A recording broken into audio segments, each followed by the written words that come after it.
एक बात याद रखिएगा कि magnetic field due to a current carrying conductor on the conductor itself is zero. मतलब ये कंडक्टर है, इसमें करंट आपका फ्लो कर रहा है,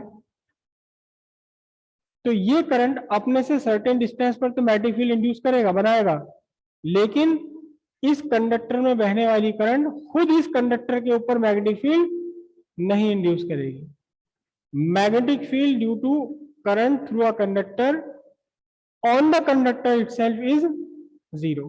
कंडक्टर के ऊपर मैग्नेटिक फील्ड उसी कंडक्टर की करंट से कितना है, जीरो। यहां मैग्नेटिक फील्ड हो सकता है किसी दूसरे कंडक्टर की करंट का, लेकिन कंडक्टर के अंदर, खुद अपने कंडक्टर के अंदर एक तार है आपके पास, इस तार के अंदर करंट फ्लो कर रही है, ये करंट इस तार से बाहर तो मैग्नेटिक फील्ड इंड्यूस करेगा, लेकिन इस तार के ऊपर खुद कोई मैग्नेटिक फील्ड इंड्यूस नहीं करेगा।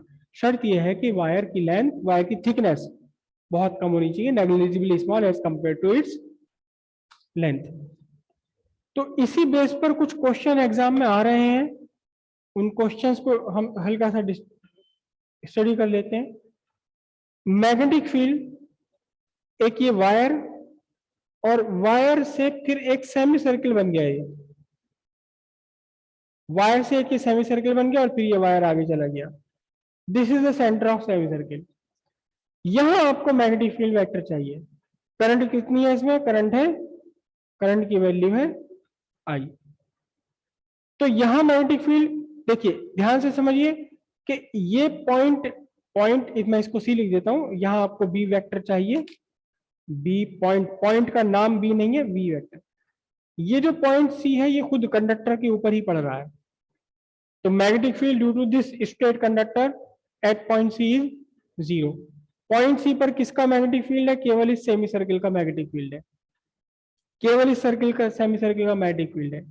तो अब यहाँ इस सेमी सर्किल का जो मैग्नेटिक फील्ड है वो कितना होगा, यहाँ आपका B equals mu naught upon 4 pi, और यहां से इस फॉर्मूले में से 2 हट जाएगा, बस आधा मैग्नेटिक फील्ड रह जाएगा। कितना बनेगा आपका, पाई आई बाई ए टेस्ला। ठीक है। एक और क्वेश्चन जो एग्जाम में आता है, क्या, ये एक स्ट्रेट कंडक्टर है, स्ट्रेट कंडक्टर है, और फिर यहां से एक सर्किल बना लिया गया इस कंडक्टर का ही, स्ट्रेट कंडक्टर, ये कंडक्टर था स्ट्रेट कंडक्टर, और यहां से फिर इसको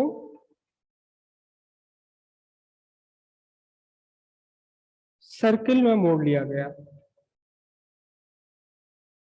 और सर्किल कंप्लीट करके, सर्किल पूरा कंप्लीट करके, टच नहीं है यहां ये, और आगे करंट चली गई, करंट की वैल्यू है आई, और ये पॉइंट सी है। पॉइंट सी पर आपको मैग्नेटिक फील्ड चाहिए, पॉइंट सी पर आपको मैग्नेटिक फील्ड चाहिए, मैग्नेटिक फील्ड एट सी। अब यहां देखें, जिस पॉइंट पर आपको मैग्नेटिक फील्ड चाहिए, ये पॉइंट कंडक्टर के ऊपर नहीं है, ये कंडक्टर से बाहर निकल गया। तो यहाँ 2 मैग्नेटिक फील्ड है। पहला मैग्नेटिक फील्ड B1 कितना होगा, ड्यू टू लूप, खुद लूप का मैग्नेटिक फील्ड कितना है, अभी हमने लिखा mu naught by 4 pi 2 pi I by ए। ए मैंने ये रेडियस ले ली है इसकी लूप की, दिस इज ए। ठीक है। अब इसकी डायरेक्शन देखना जरा, कहाँ है डायरेक्शन, इसकी कहाँ है, ये राइट हैंड थंब रूल लगाओगे आप, तो उंगलियों को मोड़ा करंट की डायरेक्शन में, और ये थंब गया आपका डाउनवर्ड। तो कैसा है इसकी डायरेक्शन, इसकी डायरेक्शन है perpendicularly into the plane, B vector B1। अब एक और फील्ड है इसका, क्यों, क्योंकि अब ये point C long current carrying conductor पर नहीं है, कंडक्टर के बाहर है, तो B2 भी है यहां साथ में। B2 वेक्टर कितना है, क्यों है ये, ड्यू टू स्ट्रेट कंडक्टर, और ये कंडक्टर इनफाइनाइटली लॉन्ग कंडक्टर है। ये कैसा है, इनफाइनाइटली लॉन्ग कंडक्टर। कितना है ये due to straight conductor? Straight conductor का मैग्नेटिक फील्ड होता है mu naught by 2 pi I by A, है ना, ये होता है। अब लेकिन इसकी डायरेक्शन कैसे निकालोगे आप? देखिए ये कंडक्टर, कंडक्टर करंट की डायरेक्शन में आपने किया अपना क्या, करंट की डायरेक्शन में आपने क्या किया, थंब, और अपनी फिंगर्स को उस पॉइंट की तरफ ले लिया जिस पॉइंट पर आपको मैग्नेटिक फील्ड चाहिए, यानी कि पॉइंट सी पर। तो अब ये मैग्नेटिक फील्ड की डायरेक्शन कहां रही है? Out of the plane, perpendicularly out of the plane आ रहा है। तो यहां मैग्नेटिक फील्ड, दूसरा वाला मैग्नेटिक फील्ड कौन सा बना?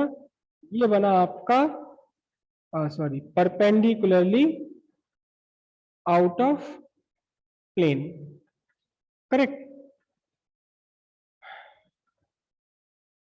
अगर आप फॉर्मूले को दोनों को ध्यान से देखें, देखो मैं इसको अगर यहाँ 4 पाई लगा दूं, 4 पाई लगा दूं, चलिए कन्वर्ट कर ही लेता हूं मैं, यहां कर देते हैं हम 4 पाई और यहाँ 2 पाई 2 आई। तो देखिए 4 पाई mu naught by 4 pi, mu naught by 4 pi, 2 आई आई ए, यहां पाई एक्स्ट्रा है, तो कौन सा बड़ा है? B1 is larger. तो net magnetic field at C, net magnetic field at C equals बनेगा आपका B vector equals B1 vector minus B2 vector, और डायरेक्शन क्या होगी इसकी? डायरेक्शन वही होगी जो B1 वेक्टर की, कैसा? Perpendicularly into the plane. तो अब आपके पास कुल मिलाकर के बन जाता बी वेक्टर कितना, इन दोनों को जब हम सबट्रैक्ट करेंगे तो यहां से सब कुछ कॉमन आने वाला है, mu naught by 4 pi common आ गया, ऊपर 2 आई भी कॉमन आ गया, और नीचे ए भी कॉमन आ गया, बचा क्या? पाई माइनस 1, और कैसा? Perpendicularly into the plane. समझे इतनी बात? एक और इसी में छोटा सा वेरिएशन और आता है। देखिए यहां तो वायर को पीछे ला करके वापस मोड़ा गया है, वायर जा रहा था, वायर को पीछे लाए और फिर वापस मोड़ दिया। एक छोटा सा वेरिएशन और है इसी में, एक छोटा सा वेरिएशन और है। ये क्या वेरिएशन है?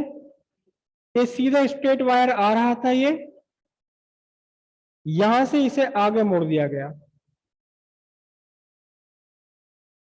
और फिर यहां से इसे लाकर हटाकर और तब फिर आगे स्ट्रेट बना दिया गया। समझ रहे हो? यहां तो ये ऐसे मोड़ा गया, एक बार तो मोड़ा गया इसको ऐसे, ये पीछे ला करके, ये इस फॉर्म में, ठीक। और इसे कैसे मोड़ा गया, इस वाले को कैसे मोड़ा गया? सीधे सीधे ये वायर था आपका, सीधे जा रहा था और जाते जाते इसे मोड़ करके यहां बना दिया है, उसी डायरेक्शन में आपने मोड़ दिया है। दोनों हालांकि यहां से अलग है, जुड़े हुए नहीं है। तो अब सिंपल सी बात है, करंट की डायरेक्शन कैसी हो जाएगी? बस इस लूप में करंट की डायरेक्शन अपोजिट हो जाएगी, और जो दो मैग्नेटिक फील्ड एक दूसरे के अपोजिट पड़ रहे थे वो दोनों एक दूसरे के सपोर्टिव हो जाएंगे। तो यहां भी आपका पॉइंट सी पर मैग्नेटिक फील्ड B1 क्या, उतना ही मैग्नेटिक फील्ड होगा, कितना? जितना पहले था, mu naught by 4 pi 2 pi I by A. लेकिन अब इसकी डायरेक्शन कैसी होगी? इसकी direction perpendicularly out of plane हो जाएगी। और B2 वेक्टर कितना होगा? B2 वेक्टर भी उतना ही होगा, mu naught upon 4 pi 2 I by A. लेकिन अब ये कैसा है? ये तो वैसा का वैसे ही जैसे पहले था, परपेंडिकुलरली आउट ऑफ प्लेन। तो दोनों मिलकर के आपका जो नेट मैग्नेटिक फील्ड बनेगा इस बार हो जाएगा mu naught by 4 pi 2 I by a common आ गया, और ब्रैकेट के अंदर इस बार पाई प्लस 1 हो जाएगा। डायरेक्शन इसकी क्या होगी? टेस्ला। और डायरेक्शन कैसी है इसकी? Perpendicularly out of plane. ठीक है, एक कंडीशन और डिस्कस करते हैं, क्या है देखना जरा, इस बार बहुत बहुत ध्यान से समझना। ये कंडक्टिंग वायर था, इस कंडक्टिंग वायर को स्प्लिट कर दिया, फाड़ दिया, बीच में से स्प्लिट कर दिया। एक सेमी सर्किल ये आ गया आपका, चला गया, एक सेमी सर्किल नीचे आ गया और आगे चला गया है। तो करंट ये आ रही थी आपकी आई, करंट ये आ रही थी। अब I/2 करंट ये चली गई, I/2 करंट यहां चली गई, क्योंकि दोनों बिल्कुल आइडेंटिकल है, दोनों का रेजिस्टेंस सेम है, तो करंट दोनों में सेम जानी है। अब ये सेंटर सी यहीं आ गया, एग्जैक्टली किस पर आ गया, कंडक्टर पर ही आपका सेंटर सी आ गया। तो बता सकते हो कि कितना मैग्नेटिक फील्ड होगा यहाँ पर, 0 मैग्नेटिक फील्ड आ जाएगा। क्यों? क्योंकि जितना मैग्नेटिक फील्ड होगा इस पूरे ऊपर वाले सेमी सर्कल का, उतना ही मैग्नेटिक फील्ड नीचे वाले सेमी सर्कल का। ऊपर वाले सेमी सर्कल का डायरेक्शन कैसी होगी, परपेंडिकुलरली इनटू द प्लेन, नीचे वाले की कैसी होगी, परपेंडिकुलरली आउट ऑफ प्लेन, दोनों के दोनों मिलकर के यहाँ मैग्नेटिक फील्ड कितना हो जाएगा, बिल्कुल 0 हो जाएगा। समझे बात? कर लीजिए सारी कंडीशन।